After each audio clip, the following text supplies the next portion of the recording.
Hello， 大家好，欢迎回到外媒看中国，我是安博然。China has officially announced that President Xi Jinping will head to San Francisco next week and meet with US President Joe Biden at the APEC Summit.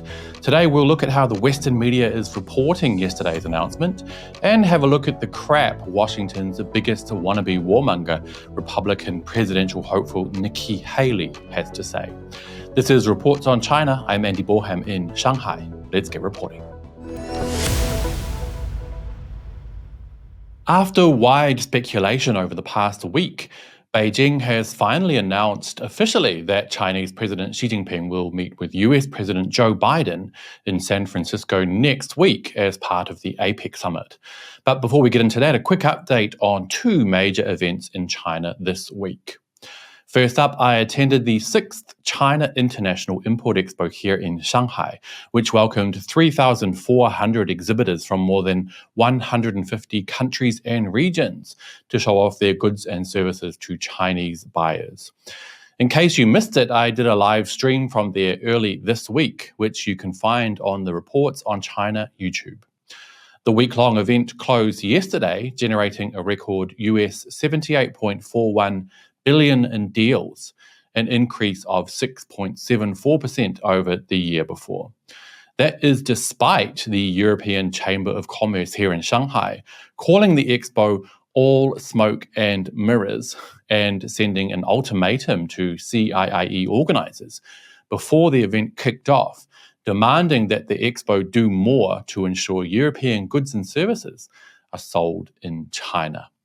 The absolute cheek of it. I also headed along to the World Internet Conference in Wuzhen this week, where I hosted a roundtable discussion and delivered a keynote speech. The World Internet Conference, which wrapped up yesterday, celebrated its 10th anniversary this year. Okay, now back to the main story.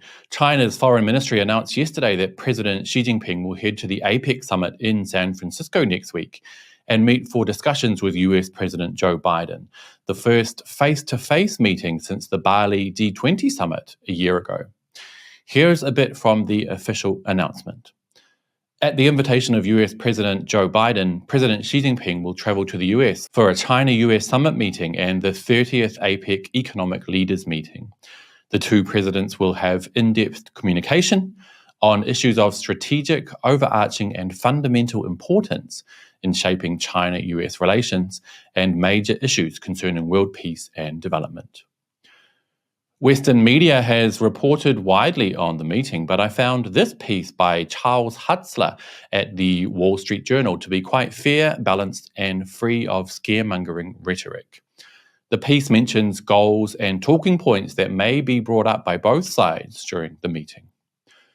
For the US, Charles writes, in confirming the much-anticipated meeting, senior Biden administration officials previewed a lengthy agenda of trouble spots they expect to come up, including the Israel-Hamas war, North Korea, and China's backing of Russia during its war on Ukraine.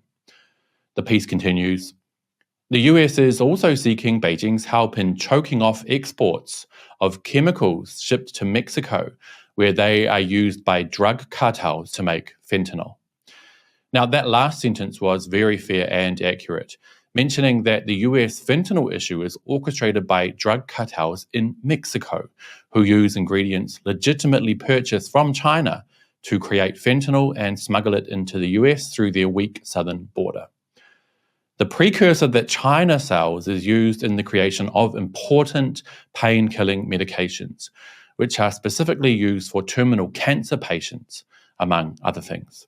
Yu Harbin of the China National Narcotic Control Commission told China Daily that China has always fulfilled its obligations under the United Nations Convention against illicit traffic in narcotic drugs and psychotropic substances, with the implementation of an import and export licensing and international verification system for precursor chemicals. The issue with fentanyl deaths in the US is directly tied to their own drug abuse issues, and Washington should aim to deal with the root causes rather than blaming China for a problem unique to the USA. And of course, as we all know, many Americans like to argue that it's not guns that kill people, for example, it's bad people. So why does that automatically flip 180 degrees when it comes to other things? Well, that is politics. Back to the Wall Street Journal piece, it continues with a fairly accurate list of concerns that China might raise during the meeting between Xi and Biden.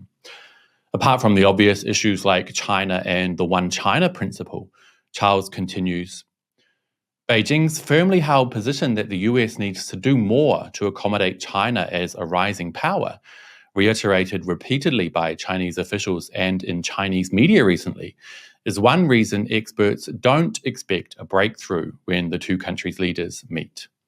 Part of Beijing's goal will be to drive home the message for the US that it doesn't seek to undermine global peace and stability.